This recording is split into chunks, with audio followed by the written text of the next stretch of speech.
Shin diawali dengan pemandangan dua ekor tikus yang berkeliaran di dalam penjara bawah tanah yang suram dan lembab. Di sisi lain, terlihat cucu ketua sekte pedang besi, Seong Mohyeon, terkurung di balik jeruji besi yang dingin. Wajahnya dipenuhi kegelisahan yang tak mampu lagi disembunyikan, sementara suaranya terus menggema di ruang tahanan saat ia berteriak kepada sang kakek. Bajingan itu jelas-jelas mempelajari Heaven Devouring Art. Percayalah padaku. Kakek, aku benar-benar merasakannya. Dia menggunakan Heaven Devouring Art. Namun sang kakek, Song Cheon-wol, sama sekali tidak menghiraukan teriakannya.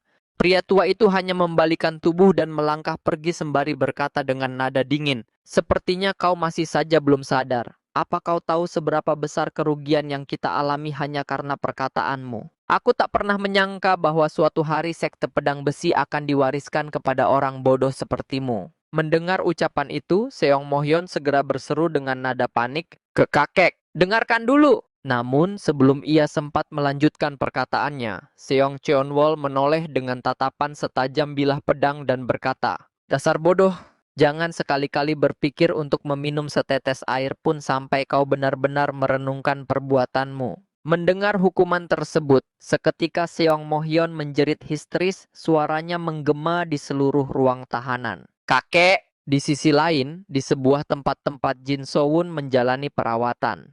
Di dalam ruangan itu terlihat Juge So-myung duduk tenang di kursinya, sementara Jin So-won perlahan terbangun dari tidurnya. Kemudian Juge So-myung menatapnya dan bertanya, "Apa pertunjukannya sudah usai?" Mendengar pertanyaan itu, Jin So-won sempat terdiam beberapa saat sebelum menjawab dengan nada bingung, Pertunjukan? Aku tidak tahu apa yang kau maksud." Namun, setelah mengucapkan kata-kata itu, Jin So-won melirik tajam ke arah Juge So-myung dan bergumam dalam hati. "Seperti yang kuduga, aku tidak bisa membodohinya dengan cara setengah-setengah. Dia adalah seorang jenius di antara para jenius." Kepala ahli strategi, Juge So-myung. Jika dunia murim memiliki Yong So-ah, maka dunia para ilmuwan memiliki Juge So-myung. Dia telah meninggal sebelum aku mengalami regresi.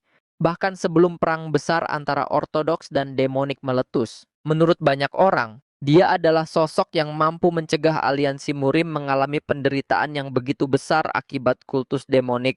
Seandainya saja dia masih hidup. Kemudian Jin So-won berkata kepada Juge So-myung, "Apa kau ingin mengetahui semuanya dari awal?" Mendengar itu, Juge So-myung segera menjawab, "Tentu saja, aku ingin mengetahui semuanya. Kau sengaja memprovokasi ketua sekte pedang besi agar melangkah lebih jauh, lalu memanfaatkanku untuk menghindari pertandingan duel dengannya. Kau bahkan berhasil mendapatkan kepercayaan mereka selama proses membersihkan namamu.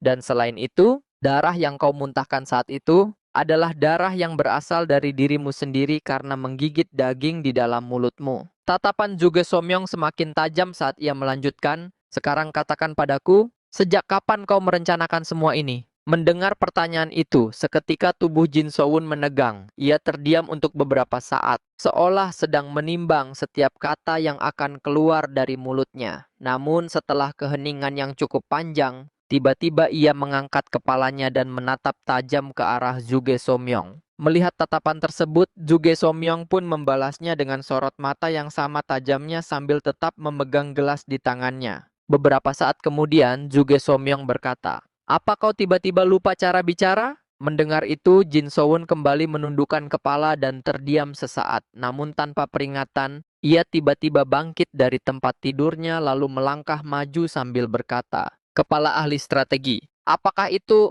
Ninefold Sword yang sekarang sudah menjadi milikku?" Kemudian ekspresi wajahnya mendadak berubah cerah penuh antusiasme saat ia melanjutkan, "Jadi, biarkan aku memeriksa barangnya dulu." Mendengar itu, juga Somyong yang baru saja hendak meneguk minumannya langsung terkejut. Sekaligus kebingungan melihat tingkah laku Jin So-won yang berubah begitu cepat. Kemudian ia berkata, "Apa kau tidak mendengarkanku?" Namun Jin So-won sama sekali tidak memedulikan pertanyaan tersebut. Ia justru bergegas menghampiri pedang itu dengan langkah penuh kegirangan sambil berkata, "Kira-kira bisa dapat berapa ya kalau dijual?" Mendengar ucapan itu, Juge So-myung hanya bisa menatap tajam ke arah Jin So-won sambil bergumam dalam hati, "Bocah kurang ajar, dijual? Ninefold Sword?" Kemudian sambil memandangi Ninefold Sword yang berada di tangannya, Jin So-won akhirnya menjawab seluruh pertanyaan yang sebelumnya diajukan oleh Juge So-myung. "Aku tidak merencanakannya sejak lama. Semuanya bermula ketika sekte pedang besi mengundang sekte Taiyi, sekte yang sama sekali tidak memiliki hubungan dekat dengan mereka, untuk menghadiri jamuan ulang tahun ketua sekte pedang besi. Namun di dalam hatinya Jin Soun berkata, "Yah, sebenarnya itu karena aku mengingat semuanya dari sebelum regresi." Kemudian Jin Soun melanjutkan penjelasannya, tapi aku merasa bahwa jika sekte pedang besi berniat menciptakan perselisihan dalam jamuan itu, maka aku harus menghancurkan kesombongan mereka hingga tak bersisa. Mendengar jawaban tersebut, Zuge Somyong terdiam selama beberapa saat. Sorot matanya yang tajam terus tertuju pada Jin Soun, seolah berusaha menembus setiap lapisan kebohongan yang mungkin tersembunyi di balik kata-katanya. Tak lama kemudian, Zuge Somyong membuka sebuah buku di hadapannya dan berkata, "Kalau begitu, berarti kau juga sudah menduga bahwa kau akan melakukan sparring dengan Seong Mohyon. Apa kau juga telah memperkirakan bahwa dia akan menyebut teknik terlarang selama pertandingan? Ini bagian yang paling sulit kupahami. Kenapa Seong Mohyon sampai berpikir seperti itu terhadapmu?" Namun tiba-tiba Jin Soun memotong pertanyaan tersebut dan berkata dengan tenang,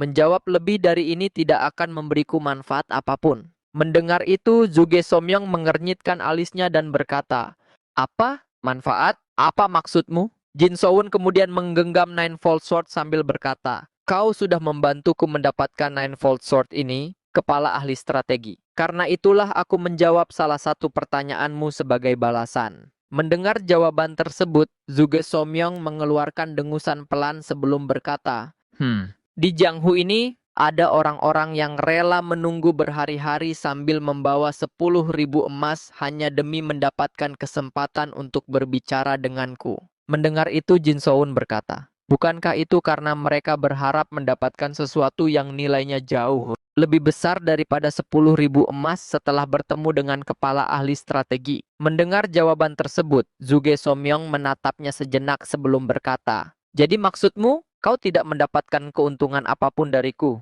Mendengar itu, Jin Soun segera memberi hormat kepada Zuge Somyong sambil berkata dengan lugas, "Benar sekali. Kalau sudah tidak ada lagi yang ingin ditanyakan, aku akan permisi dulu." Mendengar jawaban itu, Zuge Somyong terdiam selama beberapa saat sambil memandang ke arah Jin Soun. Tatapannya yang dalam membuat suasana ruangan seketika menjadi hening. Melihat reaksi tersebut, Jin Soun yang masih berada dalam posisi memberi hormat mulai merasa kebingungan. Kemudian tanpa peringatan, Zuge Somyong melemparkan sebuah kotak kecil ke hadapan Jin Soun dan berkata, apa ini cukup? Sekarang katakan padaku bagaimana kau bisa membuat Seong Mohyon sampai menyebutkan teknik terlarang itu."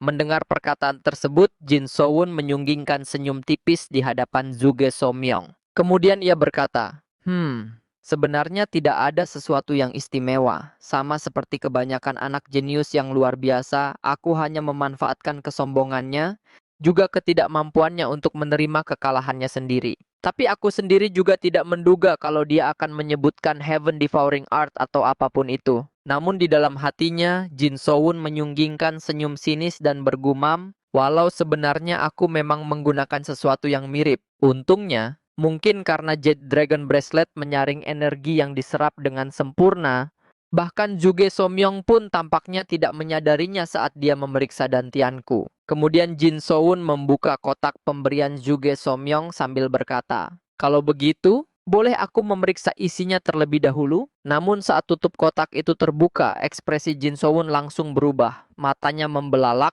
dipenuhi keterkejutan sekaligus kebingungan ketika melihat isi di dalamnya. Kemudian ia berseru, Ini eliksir spiritual milik sekte pedang besi. Iron Head Pills? Apa ketua sekte itu benar-benar memberimu ini juga?" Seketika wajahnya dipenuhi kegembiraan yang tak bisa disembunyikan. "Hahaha, terima kasih. Siapa sangka pil-pil berharga seperti ini justru berakhir di tanganku." Mendengar itu, Zuge Somyong terdiam selama beberapa saat sambil memandang Jin Soun dengan tatapan sinis. Kemudian tanpa berkata apa-apa lagi, ia perlahan bangkit dari duduknya dan berkata, "Kau bilang kau yakin akan menang dalam pertandingan sparring melawan Seong Mohyon. Kalau memang begitu, kenapa kau tidak menyelesaikannya dengan mudah saja?" Mendengar pertanyaan itu, Jin Soun menjawab dengan raut wajah yang tiba-tiba berubah serius. "Jika aku menang dengan mudah, orang-orang pasti akan menganggap itu hanya keberuntungan. Aku ingin memastikan bahwa sekte pedang besi tidak akan pernah lagi menindas sekte Taiyi.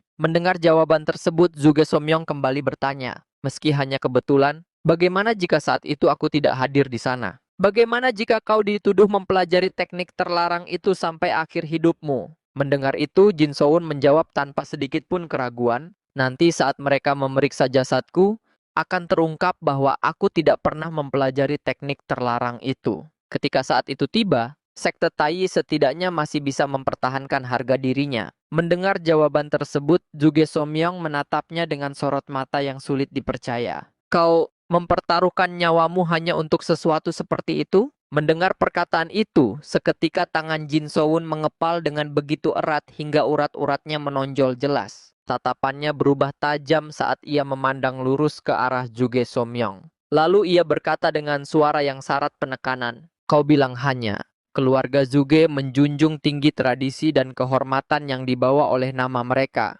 Menurutmu sekte Taiyi hanyalah sesuatu yang tidak memiliki hal seperti itu? Mendengar balasan tersebut, Zhuge Somyong langsung tertegun. Untuk sesaat, ia hanya memandang Jin Soun dalam keheningan. Namun kemudian, tiba-tiba ia tertawa. Tawanya semakin lama semakin keras hingga akhirnya meledak menjadi gelak tawa yang menggema di seluruh ruangan.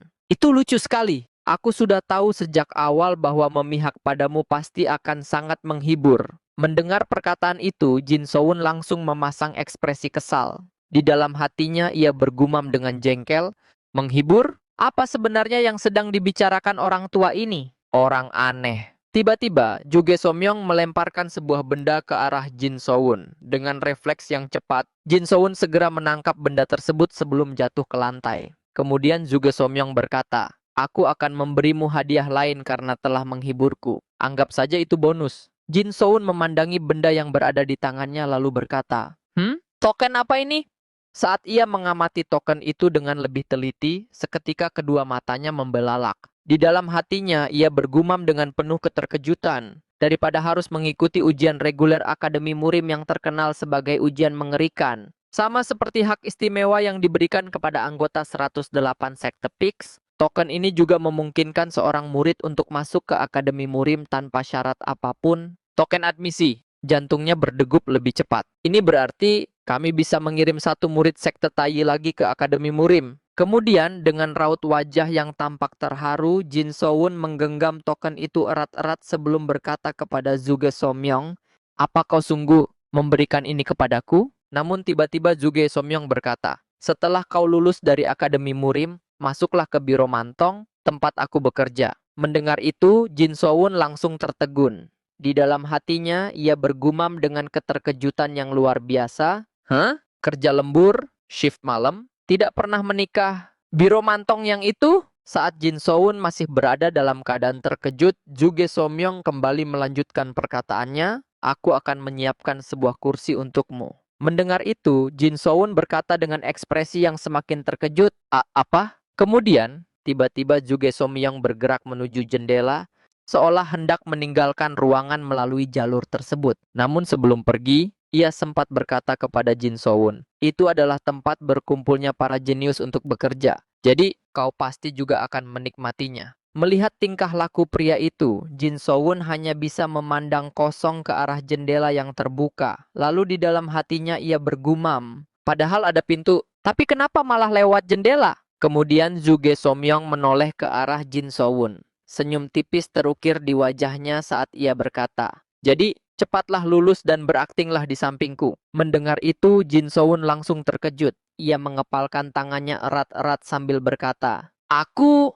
Namun pada detik berikutnya, ia tiba-tiba berteriak dengan suara lantang, "Aku tidak mau masuk ke sana." Juga Somyong yang sudah berada di luar ruangan hanya berlari menjauh sambil tertawa keras. "Hahaha, Biro Mantong pasti akan menjadi tempat yang sangat hidup." Keesokan harinya di Sekte Pedang Besi, terlihat Jin Soun bersama para petinggi Sekte Taiyi bersiap meninggalkan kediaman Sekte Pedang Besi. Sementara itu, di belakang mereka, Seong Moran berdiri memandangi kepergian rombongan tersebut. Tatapannya perlahan meredup. Kemudian ia menundukkan kepala dan ingatannya kembali pada kejadian yang terjadi sebelumnya. Dalam ingatannya, sang kakek menunjuk ke arah Jin Soun dan berkata dengan nada penuh amarah, Melihatmu terus memperpanjang masalah ini justru membuatmu semakin mencurigakan. Aku akan langsung memeriksa tubuhmu dan melaporkannya kepada aliansi Murim. Dan aku akan meminta pertanggungjawaban darimu dan seluruh sekte Taiyi. Mendengar ancaman itu, Jin Sowun yang saat itu berlumuran darah hanya menjawab dengan tatapan dingin, "Bayarlah harga yang setimpal." Tak lama kemudian, ingatan Seong Moran beralih pada perkataannya sendiri saat itu. Sekte Pedang Besi tidak pernah bertindak seperti preman jalanan. Mengingat seluruh kejadian tersebut, Seong Moran semakin menundukkan kepalanya. Dengan suara pelan dan penuh keraguan, ia bergumam, "Aku." Namun sebelum gumamannya sempat selesai, tiba-tiba sebuah suara terdengar tepat di samping telinganya. "Apa yang kau lakukan sendirian di sini, Nona Seong?" Entah sejak kapan, Jin Sowun sudah berdiri tepat di belakangnya sambil berbisik di telinganya. Mendapat perlakuan yang begitu mendadak, Seong Moran langsung terkejut bukan main. Jeritannya menggema, sementara tubuhnya refleks melompat mundur. Kemudian ia mundur beberapa langkah lagi sambil menatap Jin Sowun dengan mata membelalak. "Tuan Muda Jin?" Setelah berhasil menenangkan diri, Seong Moran mencoba berbicara. Itu, aku hanya ingin bilang." Namun pada akhirnya, seluruh rasa cemas, kesal, dan khawatir yang selama ini ia pendam meledak begitu saja.